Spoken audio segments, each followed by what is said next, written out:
Atenção Brasil, atenção católicos, evangélicos e espíritas, atenção todos. A partir de agora, milhares de pessoas estarão aproximando-se de Deus. Venha você também unir a sua fé com este povo que crê no poder do nome do nosso Senhor e Salvador Jesus Cristo. Este é o seu momento. Esta é a Igreja Internacional da Graça de Deus em seu lar. E com vocês, a bênção de Deus. Iniciando a nossa programação de hoje, vamos estudar um pouco do nosso curso Fé. Sabemos pela palavra de Deus que o povo sofre porque lhe falta conhecimento. Pedimos que você preste atenção ao que o Espírito Santo lhe revelará dentro da palavra de Deus. Dividimos o curso Fé em módulos, e cada módulo se divide em lições, nas quais o missionário R.R. Soares exporá as verdades eternas na sua profundidade, mas com uma simplicidade tão grande que todos poderão entender. Vamos ao curso Fé.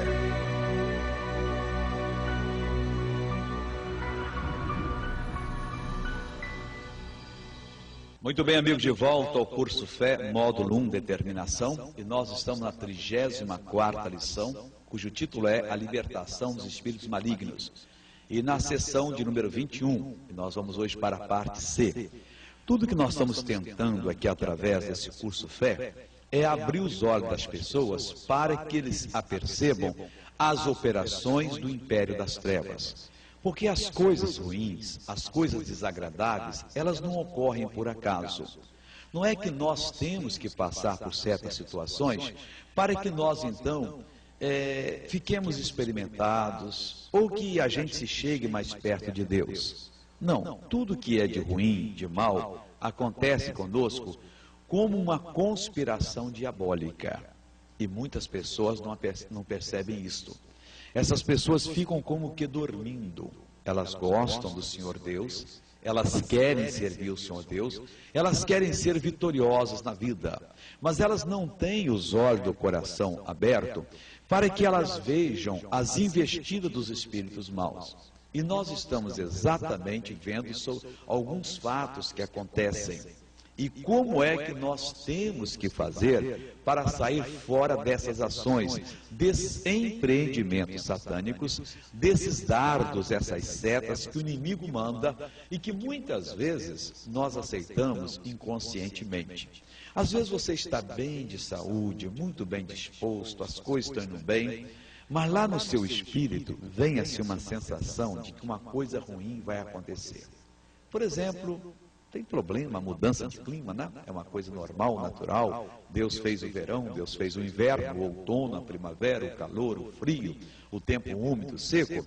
Mas de repente o tempo muda e você sente que você vai ficar doente. A garganta já começou a arder. Está vindo um resfriado por aí. Eu vou ter um problema. Inconscientemente você aceita esse problema.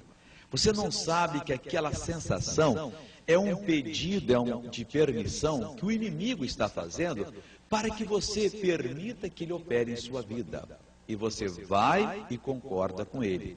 Resultado, quando você abre os olhos, já é tarde. Ele já penetrou, ele já entrou e já fez o trabalho dele. Se você tivesse apercebido, tivesse ciente da sua posição e da estratégia que o Império das Trevas usa para derrubar você, na hora que você sentiu lá no fundo do seu coração aquele ligeiro pensamento, que às vezes vem até como uma confirmação, você já sente o pinicar aqui na garganta, você já sente aquela reação mal. Se você dissesse, em nome de Jesus está amarrado, em nome de Jesus está acorrentado, você abriria os seus olhos e você veria que as coisas são diferentes. Vamos ver, o título dessa lição de hoje, dessa parte terceira, é o seguinte: o diabo impede a pregação do Evangelho. Nós já vimos a parte A e B, essa é a C. E nós vamos estudar a segunda carta do apóstolo Paulo aos Coríntios, capítulo 12, versículo 7. O apóstolo Paulo aqui nos dá uma revelação muito importante da estratégia que o diabo tem de impedir a pregação do Evangelho. Mas ele, Paulo, estava na palavra. Ele havia se proposto a ser um pregador da verdade em qualquer tempo, na chuva, no sol, no inverno, no verão, em tempo de paz, em tempo de perseguição. Ele havia inclusive cantado a vitória dizendo: quem é que nos separará do amor de Cristo? E disse que não seriam os anjos nem os demônios, nem os poderes desse mundo e nem do mundo vindouro, nem a fome nem a nudez. Nada o separaria desse amor, dessa rendição que ele tinha a Jesus. Aqui ele disse o seguinte: e para que não me exaltasse pelas excelências das revelações, foi-me dado um espinho na carne, a saber, um mensageiro de Satanás para me esbofetear, a fim de me não exaltar. Esse versículo é muito mal compreendido. Existem pessoas que pregam que o cristão tem que ficar doente, porque o apóstolo Paulo era doente. Bem, se você olha as coisas como elas aparentemente são, você fracassa, você é derrotado. Porque aqui diz o seguinte: o Senhor Deus foi-me dado um espinho na carne. Bom, carne é corpo, espinho, Paulo tinha um problema. O Paulo, numa outra carta, ele disse que, se fosse possível, as pessoas até arrancariam os olhos e dariam para ele. Já houve alguém que escreveu que o apóstolo Paulo sofria de oftalmia, uma doença oriental que persegue muita gente naquela região.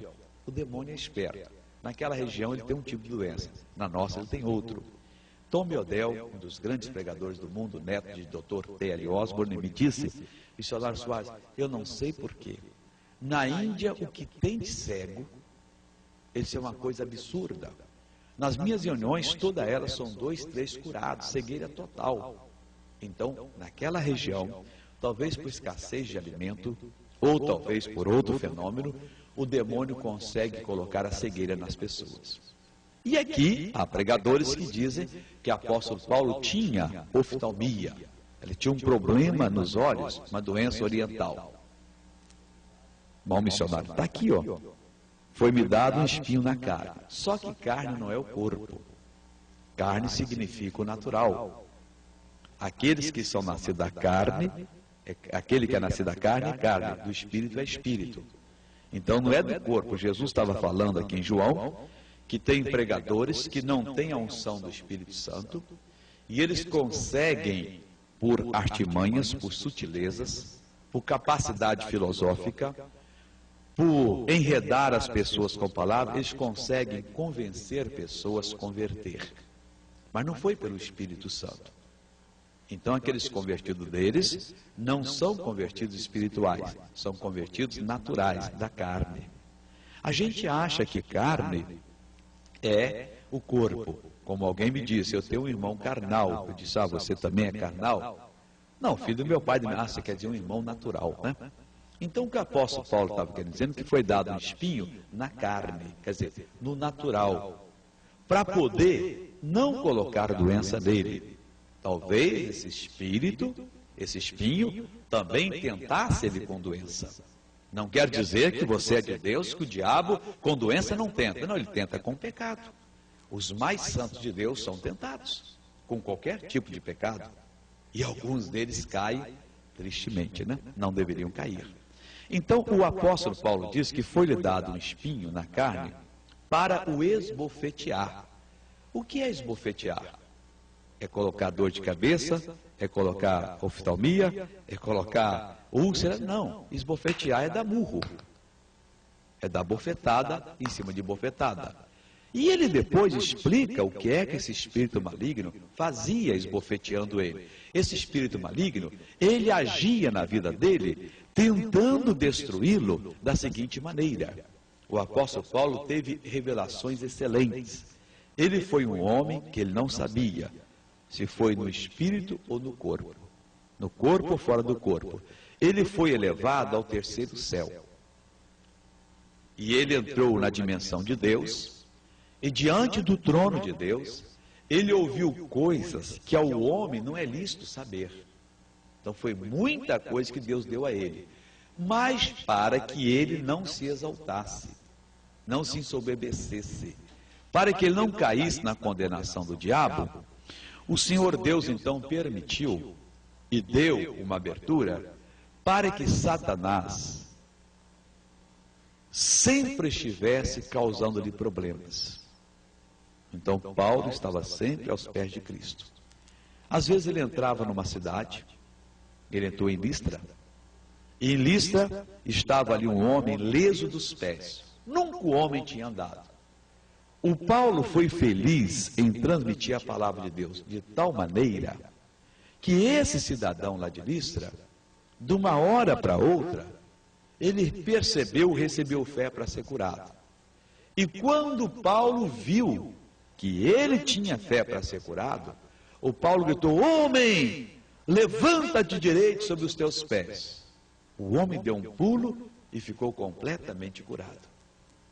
Na mesma hora, a multidão então queria sacrificar Paulo, dizendo que ele era um Deus, ele, o Apolo, era um Deus, tinham descido ali, tal.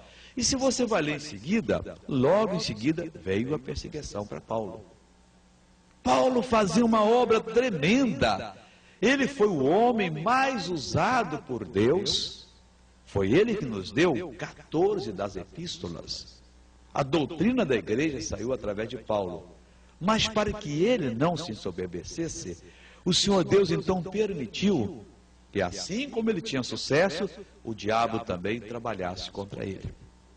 E ele disse que, acerca desse, ele orou ao Senhor Deus para que ele se afastasse dele. E o Senhor Deus sabia da constituição de Paulo, e o Senhor Deus sabia que Paulo não teria estrutura se ele não tiver, para resistir uma tentação mais forte, se ele não tivesse esse espinho na carne. Então o Senhor Deus disse para ele: a minha graça te basta, porque o meu poder se aperfeiçoa na fraqueza. Que na hora que Paulo tinha que ser forte para mandar aquela situação acabar, desaparecer, o Paulo se sentia fraco. Então ele tinha que buscar Deus, ele tinha que orar, e Deus lhe dava o escape, Deus lhe dava a libertação. Meu irmão, esse é o Deus da Bíblia cuidando dos seus filhos.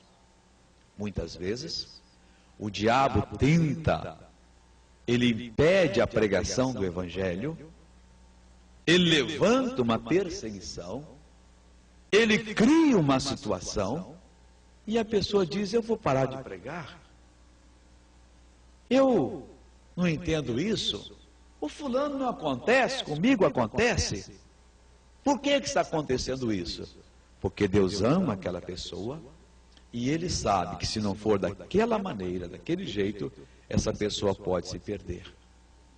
E para que ela não se perca, Ele então permite que esse mensageiro de Satanás esbofeteie a pessoa, levante a calúnia, levante a perseguição e faz com que aquela pessoa viva de joelhos aos pés do Senhor, buscando a Deus, e dessa maneira ela é protegida. Então o diabo, ele tenta barrar a pregação do Evangelho.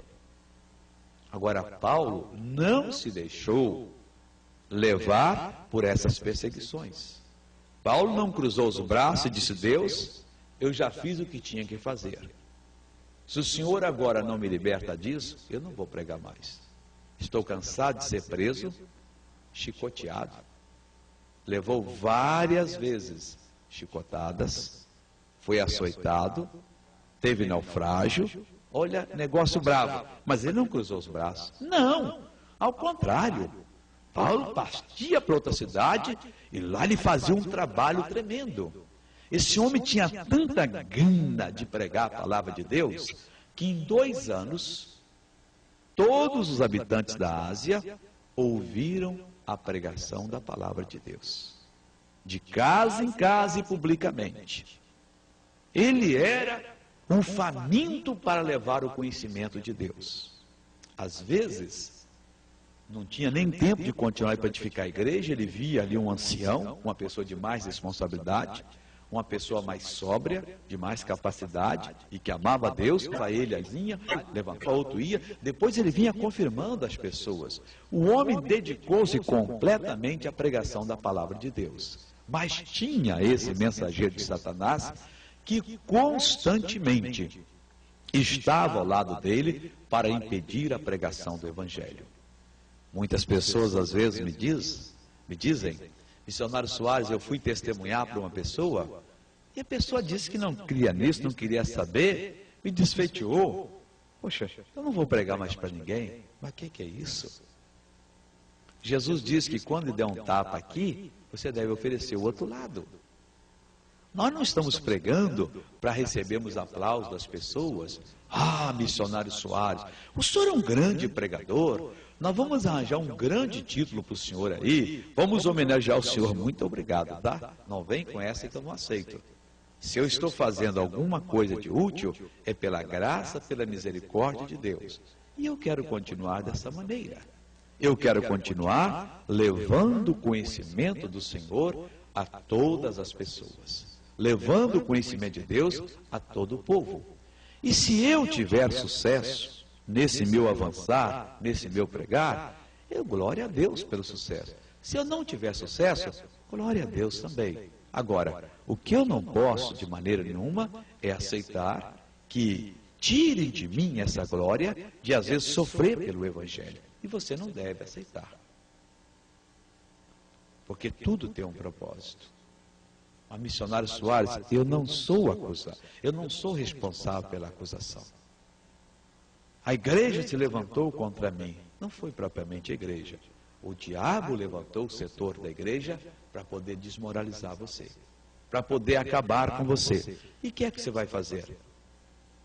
Ficar calado? Brigar? Não. Você deve usar a palavra de Deus e esquecer as coisas. Ir fundo. Deus permitiu que o mensageiro de Satanás ficasse ao lado de Paulo. Onde ele ia, onde ele fosse, com ele iria aquele mensageiro do diabo. Um espinho na carne. É um termo bíblico. São coisas que você não aguenta. A Bíblia diz lá no Velho Testamento, esse mesmo termo, como os habitantes perversos que haviam lá na terra. Então, essas pessoas se levantam contra você, as coisas viram contra você, e você não deve aceitar. Tá bom? Se esse é o meu espinho na carne, agora entenda bem, muitas vezes não é o espinho na carne, é um demôniozinho bobo que se você repreender ele vai embora. Porque Paulo tinha um espinho na carne por causa das excelências das revelações que ele obteve lá no terceiro céu.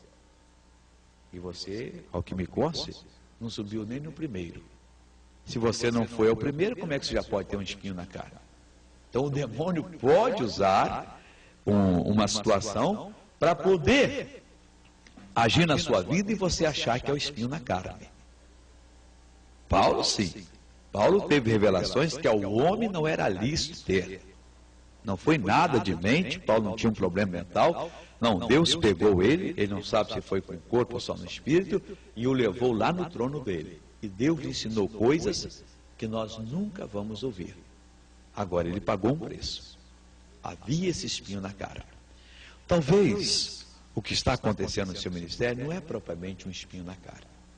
É um demônio que está aproveitando da sua ignorância da palavra de Deus e está vindo contra você.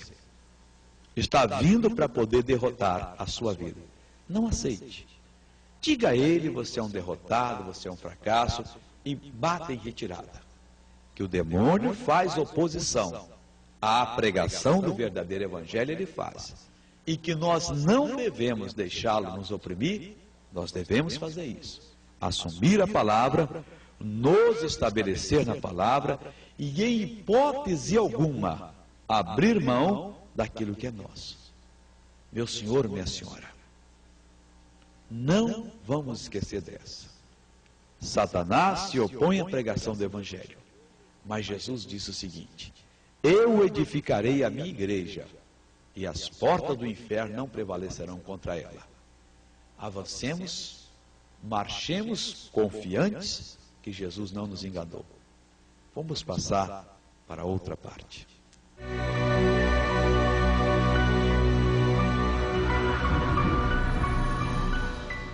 Porque o nosso Deus é um fogo consumidor. Todas as quartas